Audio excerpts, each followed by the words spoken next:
गणेशाय नमः। श्री सरस्वत्यै नमः। ओम श्री परमात्मने नमः। श्री जानकी वल्लभ विजयतेतराम। श्री राम कथा रस रसिक प्रभु बाबा शंभुनाथ हनुमान।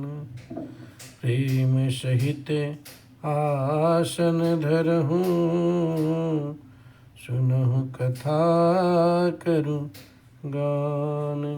श्यावर रामचंद्र भगवान की जय। पवन सुत हनुमान जी की जय। उमापति महादेव जी की जय। ओम हरि हरि ओम। श्रीमद् वाल्मीकि रामायणे बालकांडे द्विचत्वारिंशः सर्गः अर्थात 42वां सर्ग। आज की ये पावन कथा गुरु विश्वामित्र जी महाराज अपने मुनि मंडलियों के साथ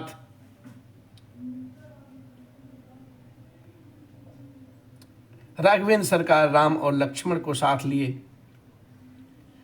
गंगा जी के तट पर बैठ करके ये पावन कथा सुना रहे हैं।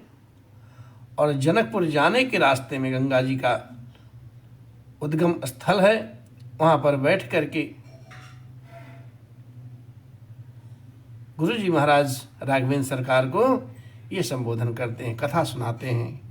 आज की कथा है अंशुमान और भगीरथ जी की तपस्या। ब्रह्मा जी का भगीरथ को अविष्ट वरदान देकर के गंगा जी को धारण करने के लिए भगवान शंकर को राजी करना, और राजी करने के लिए प्रयत्न करने की सलाह देना। आज का यह पावन कथा ही। अब कथा आगे आती है और काल धर्मं गते राम सगरे प्रकृति जनाः राजानां रोचयामासुरं सुमन्तं सुधार्मिकम्। हे श्री राम, सगर जी की मृत्यु हो जाने पर प्रजाजनों ने परम धर्मात्मा अंशुमान को राजा बनाने की रुचि प्रकट की। सा राजा सुमहानासीदंशुमान रघुनंदन तस्य पुत्रो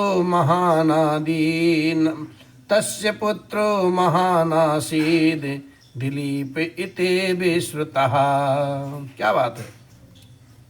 विश्वामित्र महाराज जी श्री राम जी को उनके पूर्वजों के बारे में अद्भुत जानकारी देते हैं और बताते हैं, रघुनंदन अंशुमान बड़े ही प्रतापी राजा हुए। उनके पुत्र का नाम दिलीप था। वो भी एक महान पुरुष थे। तस्मै राज्यं समादिश्य दिलीपे रघुनंदन हिमवत्सखरे रम्ये तपस्तेपे सुदारुणम। रघुकुल को आनंदित करने वाला वीर अंशुमान दिलीप को राज्य देकर के हिमालय के रमणीय शिखर पर चले गए और वहां अत्यंत घोर तपस्या करने लगे। 32,000 वर्षाणि सुमहायसाः तपोवन गतो राजा स्वर्गम लेभे तपोधनः। महान यशस्वी राजा अंशुमान ने उन तपोवन में आकर के 32,000 वर्षों तक तप किया है और तपस्या के धन से संपन्न हुए उस नरेश ने वही शरीर त्याग करके स्वर्गलोक प्राप्त किया। दिलीपस्तु महातेजाः श्रुत्वा पैतामहं वधम् दुखोपहतया बुद्धया निश्चयं नाद्य गच्छते। अब अपने पितामहों के वध का वृत्तांत सुन करके महातेजस्वी दिलीप भी बहुत दुखी रहते थे। अपनी बुद्धि से बहुत सोच विचारने के बाद भी वे किसी निश्चय पर नहीं पहुंच सके। कथम गंगा अवतरणम कथम तेषां जल क्रिया तारेयम कथम चैतनीति चिंता परो अभवत। वे सदा इसी चिंता में डूबे रहते थे कि किस प्रकार से पृथ्वी पर गंगा जी को उतारना संभव होगा, कैसे गंगा जल द्वारा उन्हें जलांजलि दी जाएगी और किस प्रकार मैं अपने उन पितरों का उद्धार कर सकूंगा। तस्य चिंतयतो नित्यं धर्मेण विदितात्मजानः तस्य चिंतयतो नित्यं धर्मेण विदितात्मनः पुत्रो भगीरथो नाम यज्ञे परम धार्मिका। अब सुनिए, प्रतिदिन इसी सब चिंता में पड़े हुए राजा दिलीप को, जो अपने धर्माचरण से बहुत विख्यात थे, भगीरथ नाम के एक परम धर्मात्मा पुत्र हुआ। भगीरथ जी का जन्म हुआ, धर्मात्मा पुत्र राजा दिलीप को मिला।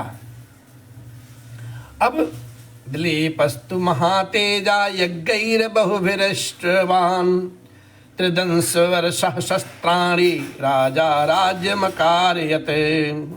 महातेजस्वी दिलीप ने बहुत से यज्ञों का अनुष्ठान तथा 30,000 वर्षों तक के राज्य किया। अगत्वा निश्चयं राजा तेषामुद्धरणं पति प्रति व्याधिना नरसारदूले कालधर्मामुपेयवान्। पुरुष सिंह, हे पुरुष सिंह, उन पितरों के उद्धार के विषय में किसी निश्चय को ना पहुंच करके राजा दिलीप रोग से पीड़ित हो मृत्यु को प्राप्त हो गए। अब सुनिए, इंद्रलोकम गतो राजा स्वार्जिते नैव कर्मणा। इंद्रलोकम गतो राजा स्वार्जिते नैव कर्मणा राज्ये भगीरथं पुत्रं प्रेष्य नरसर्वः। पुत्र भगीरथ को राज्य पर अभिषिक्त करके नरश्रेष्ठ राजा दिलीप अपने किए हुए पूर्ण कर्म के प्रभाव से अब इंद्रलोक चले गए। भगीरथस्तु राजर्षि धार्मिको रघुनंदन अनपत्यो महाराजा प्रजा कामः साचा प्रजा। मंत्रस्वाधाय तद राज्यं गंगा अवतरणे रक्तः ततो दीर्घं समातिष्ठद गोकर्णे रघुनंदन।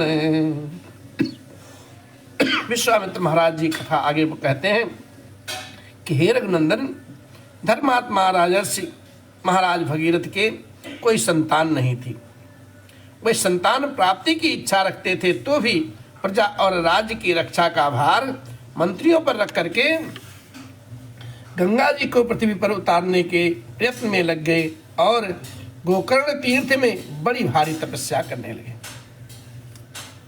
ऊर्ध्वबाहु पंच तपा मासाहारो जितेन्द्रियः तस्य वर्ष शास्त्राणि घोरे तपस्तिष्ठतः अतीतानि महाबाहो तस्य राज्ञो महात्मनः। हे महाबाहो, वही अपनी दोनों भुजाएं ऊपर उठा करके पंचाग्र का सेवन करके और इंद्रियों को काबू में रख करके एक एक महीने पर आहार ग्रहण करते थे। और इस प्रकार घोर तपस्या में लगे हुए महात्मा राजा भगीरथ ने 1000 वर्ष व्यतीत हो गए तपस्या करते करते। अब आगे सुप्रीतो भगवान ब्रह्मा प्रजानाम प्रभुरेश्वरः ततः सुरगणैः सार्धुमामुपागम्य पितामह भगीरथं महात्मानं तप्यमाने मथाब्रवीत्। इससे प्रजाओं के स्वामी भगवान ब्रह्मा जी उन पर बहुत प्रसन्न हुए। पितामह ब्रह्मा जी ने देवताओं के साथ वहां आकर के तपस्या में लगे हुए महात्मा भगीरथ से इस प्रकार से कहा। कैसे कहा? भगीरथ महाराज प्रीतस्ते अहम जनाधिपः तपसा च सुप्ते सुतप्तेन वरम वरेषु व्रत। महाराज भगीरथ, तुम्हारी इस उत्तम तपस्या से मैं बहुत प्रसन्न हूँ।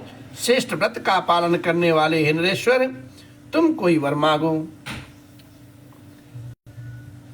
तमुवाच महातेजाः सर्वलोक पितामहं भगीरथो महाबाहु कृतांजलिपुट स्थिता। तब महातेजस्वी महाबाहु भगीरथ दोनों हाथ जोड़ करके उनके सामने खड़े हो गए और उन सर्वलोक पितामह ब्रह्मा से इस प्रकार से बोले। क्या कहते हैं?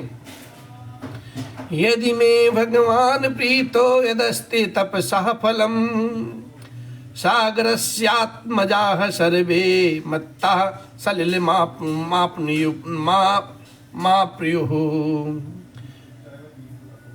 भगवान, यदि आप मुझ पर वास्तव में प्रसन्न हैं और यदि इस तपस्या कोई उत्तम फल है तो सागर के सभी पुत्रों को मेरे हाथ से गंगा जी का जल प्राप्त हो। गंगायाः सलिल किन्ने भस्मन्नेषां महात्मनां स्वर्गं गच्छेरुयन्तं सर्वे चाप्रतीतामः। और कहते हैं कि इन महात्माओं की भस्म राशि के गंगा जी के जल से भीग जाने पर मेरे उन सभी प्रपितामहों को अक्षय सर्वलोक मिले। ऐसा वरदान ब्रह्मा जी से भगीरथ जी मांगे। देवयाचेहा संत्यत्यै नवासीदेत कुलम चनः इक्ष्वाकुणाम कुले देव यस्मे अस्तु वरः परः। हे देव, मैं संतति के लिए भी आपसे प्रार्थना करता हूँ, हमारे कुल की परंपरा कभी नष्ट ना हो। हे भगवान, मेरे द्वारा मांगा हुआ उत्तम वर संपूर्ण इक्ष्वाकु वंश के लिए लागू होना चाहिए। क्या वरदान मांगा भगीरथ जी ने! वाह, अद्भुत। उक्त वाक्यम तु राजानम, क्या बात है, उक्त वाक्यम तु राजानम सर्वलोक पितामह प्रत्युवाच शुभाम वाणी मधुराम मधुराक्षराम। इस प्रकार से राजा भगीरथ जी के ऐसा वर मांगने से परमपिता ब्रह्मा जी महाराज एकदम गदगद हो गए साहब, और एकदम प्रसन्न मुग्ध हो गए। और कहते हैं कि राजा भगीरथ जी के ऐसा कहने पर सर्वलोक पितामह ब्रह्मा जी ने मधुर अक्षरों वाली परम कल्याणमयी मीठी वाणी में कहा। क्या कहा? जय जय श्री राम। आपको भैया जय जय श्री राम।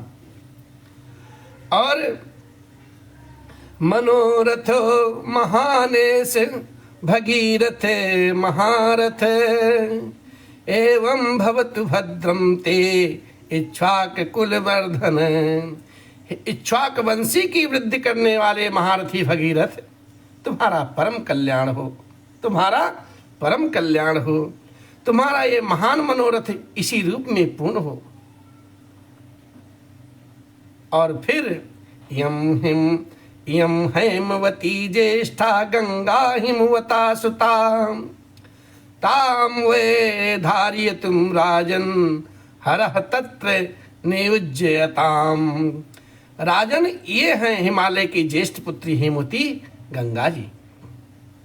इनको धारण करने के लिए भगवान शंकर को अब तैयार करो, उन्हीं के बस की बात है, दूसरे का बस यहाँ अब ना चलेगा। हम तो सिर्फ निमित्त बता सकते हैं, माध्यम बता सकते हैं। गंगायाः पतनं राजं पृथ्वी न सहिष्यते तामुए धारयुतं राजं नान्यं पश्यामि शूलनः। हे महाराज, गंगा जी के गिरने का वेग ये पृथ्वी नहीं सह पाएगी। मैं त्रिशूलधारी भगवान शंकर के सिवा और किसी को ऐसा नहीं देखता हूँ जिसमें ऐसा समर्थ हो जो गंगा जी को धारण कर सके। इसलिए त्वमेव वक्ता राजनम गंगाम चाभ्यास्य लोक कृते जगाम त्रिदिम देवः जगाम त्रिदिम देवैः सर्वैः सामरुद्गणैः। और राजा से ऐसा कह करके लोक सृष्टा ब्रह्मा जी ने भगवती गंगा जी से भी भगीरथ पर अनुग्रह करने के लिए कहा, प्रार्थना किया। और इसके बाद वे संपूर्ण देवताओं तथा मर्दगणों के साथ स्वर्गलोक को चले गए। आज की ये पावन कथा जो गंगा जी को भगीरथ जी के द्वारा इस मृत्युलोक में लाने की कथा है, वो श्री वाल्मीकि निर्मित आर्ष रामायण आदि महाकाव्य के बालकांड में 42वां सर्ग संपन्न होता है। इसी के साथ साथ जय सिया राम, जय जय सिया राम, जय सिया राम, जय जय सिया राम, जय सिया राम, जय जय सिया राम, जय सिया राम, जय जय सिया राम, जय सिया राम।